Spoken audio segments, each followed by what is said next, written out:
2 volte sotto l'acqua mi sembra anche un po' troppo. Appartamento nuovo, cioè sarà una settimana che ci dormiamo, preso a novembre, è già la seconda volta che siamo sott'acqua. In via Silvestro Lega non vengono mai pulire i tombini, quello davanti a casa mia lo pulisco sempre io. Ho dichiarato un danno che la strada sta cedendo, che ho sempre l'acqua ferma e non ho visto nessuno. Ancora l'incubo maltempo, i nubifragi che hanno interessato il Veneto hanno colpito duramente in particolare il litorale veneziano.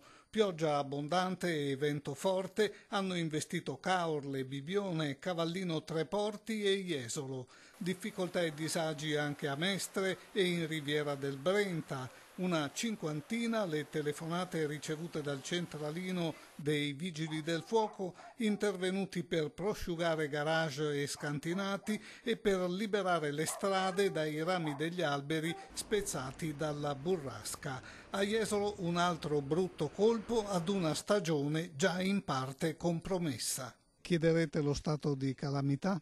Mi sembra che il Presidente Zaia lo abbia proposto, quindi noi sicuramente come Comune di Jesolo sottoscriveremo anche noi la richiesta e quindi siamo ben lieti se si può ottenere un risarcimento soprattutto per le attività economiche che ci hanno rimesso sicuramente diversi soldini. A Jesolo Paese stanotte diverse strade sono finite sott'acqua come via Gallina, via Molinato e via Lega. L'abitazione è mio figlio qua e il laboratorio praticamente va sempre sotto acqua, sempre, perché io ho messo qua 4 pompe che tira fuori l'acqua, però l'acqua è fatica a tenerla.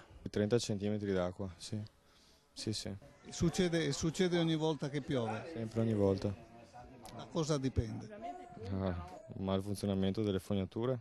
Ben fatti il ricorso, sono andati in provincia, sono andati dal sindaco, sono andati da tante altre parti, però tutti rispondono no, abbiamo soldi. Qualche problema, fortunatamente non grave, si è registrato anche negli hotel del Lido, ma il servizio agli ospiti non ha subito interruzioni. Gli albergatori puntano ormai su settembre per salvare i fatturati. Noi non molliamo, dal punto di vista degli operatori continuiamo a lavorare a testa bassa e abbiamo il dovere di farlo, credo che potremo anche credere forse a qualcosa in più in un mese di settembre e riuscire a recuperare quanto effettivamente è stato perso nel mese di giugno in un inizio di stagione non facile. Giugno dicevamo luglio, a luglio dicevamo agosto, adesso siamo in agosto diciamo settembre e speriamo sia settembre almeno il tempo bello.